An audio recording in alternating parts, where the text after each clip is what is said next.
Hi there. Welcome to episode 4 of the Keith Mobile Show. And we're going to talk today about this collective insanity that's going on. Um,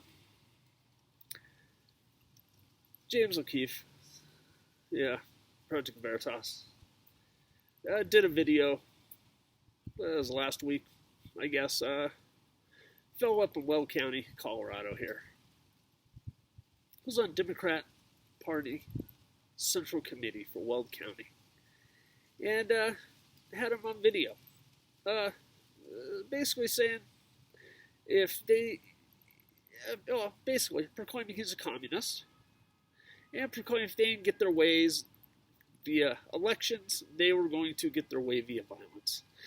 They were going to start, in his words, shooting random Nazis. Now, a Nazi to them is anyone not a Marxist, so killing billionaires, breaking out the guillotines, all kinds of stuff like that, threatening violence if they didn't get their way in the election. Now, pretty disturbing. He also claimed of 14 people in Weld County Democratic Party executive committee that there were 12 of them who thought like he did, were part of his same group that did this. About the same time, we had a demonstration downtown Denver, down across the street from the Capitol. And it was called the Patriot Muster. And there were, 100, 150 people showed up, waved the flag, sing the national anthem, listened to some speakers. When word got out that this was going to happen, the Communist Party of Denver, I'm not making that up, sadly, organized a counter rally. And this counter rally, they tried to, in the word, squash the fascists. They called the Patriot Muster the fascist. Of course, again, anyone to them, definition of fascist to them is anyone who's not a communist. So it's not really much of a useful definition. It's just anyone who's not a communist. All right, so coming out of this Patriot Muster and this counter demonstration to try and squash it, a fellow was shot and killed who had attended the Patriot Muster. And he was shot and killed by a fellow who the local news station had, 9 News, had hired as security, even though apparently he was an unlicensed security guard, and that's illegal. He was armed, and that was illegal. And he shot and killed this fellow after they had some words. So he is now facing second-degree murder charges. We have collectively lost our minds. The propensity of political violence, the idea that if I can't get my way, I'm going to commit violence, is growing and disturbing, and it should disturb all of us. And the threats that if this election doesn't go the way the leftists want it to go, that they will increase the violence. I don't react to all the threats. I don't think many Americans react to all the threats. Since the George Floyd thing happened, there's been 40 people killed in those various riots, over 1,000 policemen injured, billions of dollars in property damage. And here's the thing about that. I think everybody saw that George Floyd video and thought, well, that's wrong. That's just wrong. And at that time, everybody was, 90% of the country was on board with fixing that problem. And how do you fix that problem? Well, I would suggest the two ways you fix that problem: you abolish public employee unions and you get rid of qualified immunity. You get rid of qualified immunity in order that these people can be held accountable for their actions to the same standard you and I are held accountable for our actions. And get rid of the public employee unions because they're basically paying to elect people, not to prosecute them. Right? I mean, that's essentially what it is. I mean, Amy Klobuchar, who's now the senator from Minnesota, who had just recently failed in a run for the Democratic Party nomination for president, was the attorney general who this policeman, who we generally hold responsible for the death of George Floyd, had previously had multiple criminal referrals against him for actions he'd taken as a policeman. And Amy Klobuchar declined to prosecute any of them as the district attorney and attorney general. And we know why that is, because the police union, as teachers unions do, and all the other public employees unions do, pay these politicians. That's their bread and butter. Are these especially on the Democratic Party side of the aisle, it's their bread and butter. Public employee union contributions and labor to get elected and reelected. Doesn't matter what office you hold. And then, so there's this quid pro quo thing going on. And it's just wrong. But, to the point of the protest and riots that followed George Floyd, nobody was arguing to actually solve the problem. Nobody was actually arguing to take any kind of statutory or regulatory changes that would fix that problem. Okay? So, let alone the fact that these cities, these counties, these states have, who knows, hundreds of thousands of ridiculous laws meant to control people and raise revenue. Like the Eric Garner case in New York City for selling loose cigarettes, and he was killed in a chokehold by a policeman.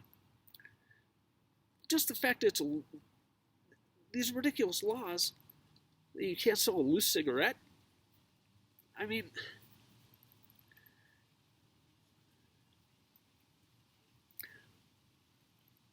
we've reached this point in this country where actually fixing the problem really isn't what any of this is about. It's about power. That's all it's about. And any excuse, any issue can be used to argue for why one side or the other should have power. Yesterday I talked about efficacy. I talked a lot about efficacy in fiscal monetary policy. But that lack of efficacy goes all the way down. And a major reason for the lack of efficacy here in any of this it's really simple. Taxes, laws, regulations. This is it. I mean, if you want to sell loose cigarettes, why should the city or the state have any interest in prohibiting you from doing that? I mean, seriously, it's not an illegal product. I mean, there's quite a debate to be had about if you should be able to sell heroin or not. That's a pretty valid debate. There's good arguments on each side. But really, cigarettes, loose cigarettes, you can only buy them in a pack at the convenience store. You can't resell them for a profit. Of course.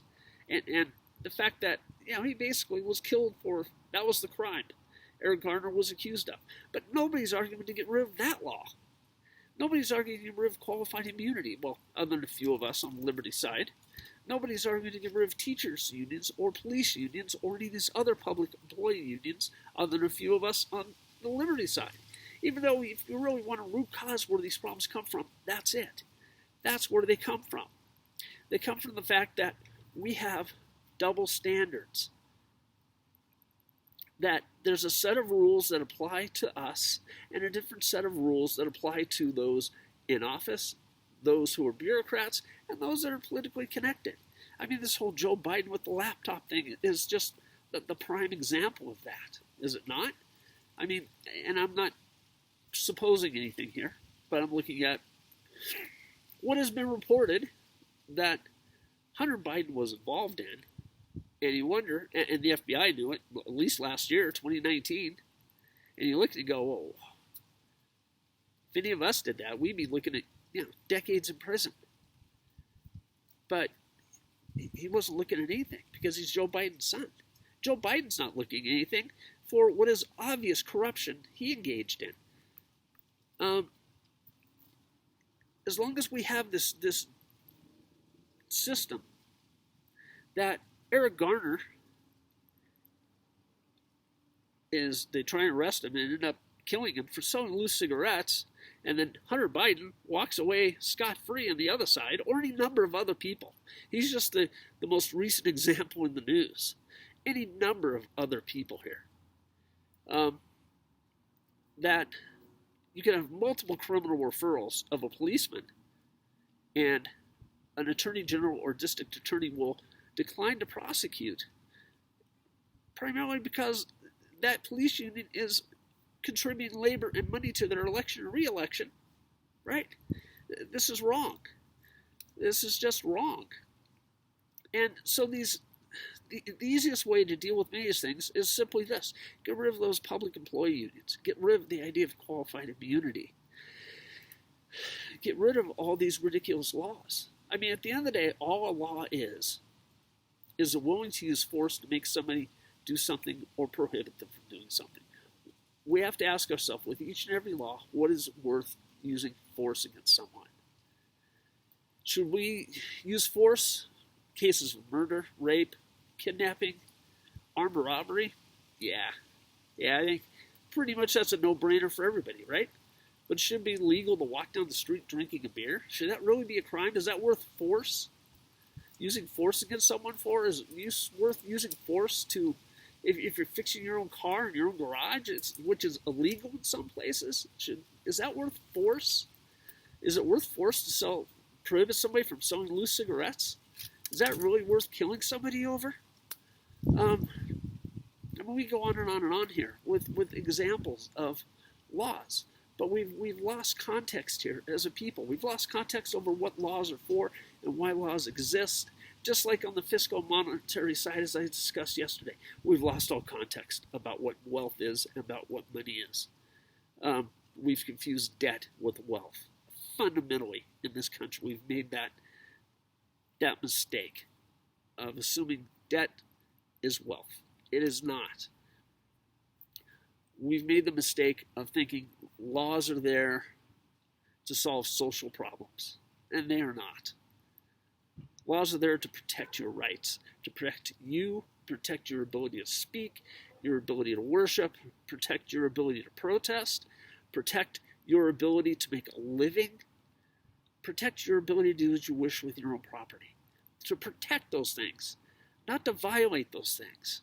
When laws violate those things, they're no longer valid. We've lost that context of that entire issue, of why laws exist.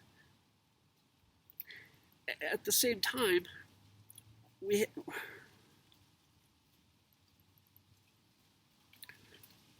think of government as solutions to problems, not protectors of rights. Okay, Daniel Patrick Moynihan, who later became a Democratic senator from New York, served in the Senate for quite a long time, more than 50 years ago, wrote a very fascinating article. He said, if you want a problem solved, the last people you have solve it is the government. And the reason is there's no incentive for the government to solve the problem. So if you say, hey, government, solve the problem of poverty, well, you're going to hire people, you're going to create bureaucracy, you're going to have jobs at stake. If they solve that problem of poverty, you know what? They're unemployed. They have zero incentive to actually solve the problem of poverty. Government has zero incentive to solve the problem of homelessness. In fact, there's a negative incentive there because cities typically get federal and state funds for every homeless person. So it's a revenue source for them. Cities want homeless people because they get paid for it. But yeah, there's no incentive here to solve a problem by having government solve it because they would just unemploy themselves. No one has the incentive to unemploy themselves. As you know, they give up that salary, that pension, those benefits, if they solve the problem. So guess what? They're not going to solve the problem. They have no interest in solving the problem. In fact, their interest is in expanding the problem because if they expand the problem, they have an easier route to promotions and more money. Right? I mean, that's just how it works. You can't tell a group of people, go solve this problem, and then give them every incentive not to solve the problem and expect the problem to then be solved. That's not how it works.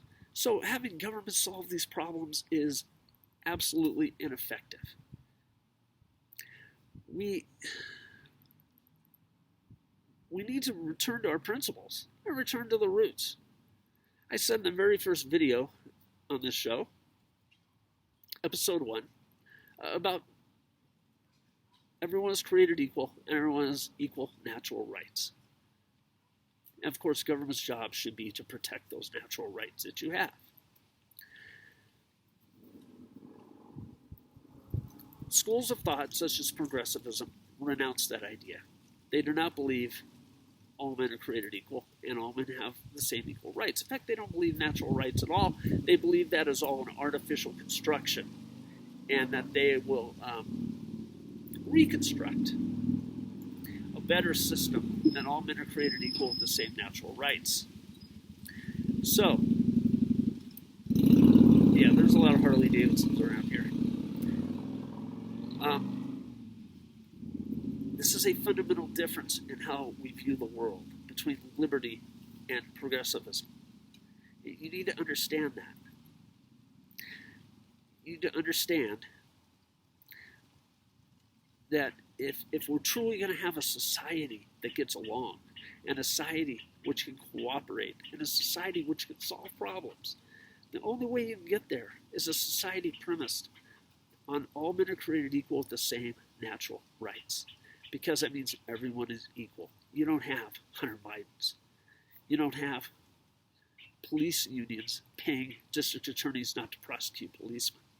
You don't have any of this if this is the premise of society. And returning that premise is critical before we just tear ourselves apart as a society, as a culture, as a country. And as I started this video off, people are threatening violence. People are shooting each other. This is bad. I mean, there's a story going around New Hampshire that people with Trump signs in their yard are receiving anonymous letters being left saying that if Trump wins the war, their house is going to be burned down. What the hell is wrong with people? I mean, seriously. What the hell is wrong with people? Why would you even think that? I mean, I don't particularly like Donald Trump. I didn't vote for him in 2016. But I'll tell you what, I didn't like Obama either, and I didn't go around threatening to kill the people that voted for him. I mean, this is insane. This is insane. And it's insane exactly because of what I mentioned before about progressivism and the belief that all these things, there is no equality. The belief that there are no natural rights. There's no natural inherent human dignity to the human being. It's all artificial in their belief system. Hence, when you believe this, you can literally rationalize anything. There's no such thing as freedom. There's no such thing as liberty. There's no such thing as rights. There's no such thing as equality. Okay, they renounce all of that. Some years ago, I worked with a fellow, and we were having a discussion, and I suggested that perhaps we should not have public schools. Perhaps that wasn't a very good idea. And he disagreed with me, and we had quite a civil conversation about it, and he said the great advantage to public schools was it brings people together. All the kids learn something common, so you have a coherent society. So I've lost track of him, haven't seen him in a long time. But I'd really like to ask him, how's that working out for you? Okay, we have a school system now that is teaching progressive thought, teaching critical theory, teaching a history that isn't true, and teaching that all of this is artificially constructed, that there is no objective truth, that the objective truth that people like myself believe in, that we're all created equal, that we all have the same natural rights, is false. And that they can take a few smart people, this elite, and they can create a new society that is better than the one we live in, predicated on what they value. Of course, what they value, we've seen, right? Guillotines, shooting billionaires, shooting Nazis. Basically, the rationalization that once you leave any objective truth behind, as progressivism must do, then you are able to rationalize any action you desire. Killing the innocents. And of course, where have these people taken over? We haven't seen this. I mean, it's the same school of thought. Progressivism comes out of what's called the Frankfurt School, mid-19th century Germany. And this school of thought produced communism, Nazism, fascism, and progressivism. You see people walking around with Che Guevara shirts with no idea the man was a racist, homophobic serial killer. But that's all artificial to them, too. Those terms are only useful as weapons to them. They aren't something they actually observe. And they can't observe it because they don't believe in any objective truth. They don't believe the objective truth of all men are created equal and all men have the same natural rights. And once you abandon that fundamental truth, then what you have is whatever fills the appetites and passions of these people. If that's violence, if that's greed, whatever it is, they can and will rationalize it to themselves. Whatever makes them feel important, whatever they think is to their advantage. We need to defeat this. Intellectually, morally, defeat it. Mock it. Treat it for what it is. But we don't need to give in to their demands for violence. Now, not that that's, forever off the table, because the way things are going, we may end up there. But our argument is one of inherent human dignity. Their argument is one that human dignity is selective to whom they select. Understand that basic truth about what they believe. And that's the fundamental basis of their ideology, of their moral system. That's why they could say shoot Nazis, shoot fascists, shoot billionaires, shoot millionaires, because they don't believe human dignity is universal. Grasp that fact before you go down this road of progressivism. And thank you for tuning in. I'll be back again tomorrow. And go look up the Nobles Financial Network and Auto Chicks on Facebook. And if you want to see what life looks like under progressivism in the United States, go look up my novel on Amazon, Our Dogs Do Not Bark, a politically incorrect dystopian tale. And thank you. And please subscribe and share this around. Thanks.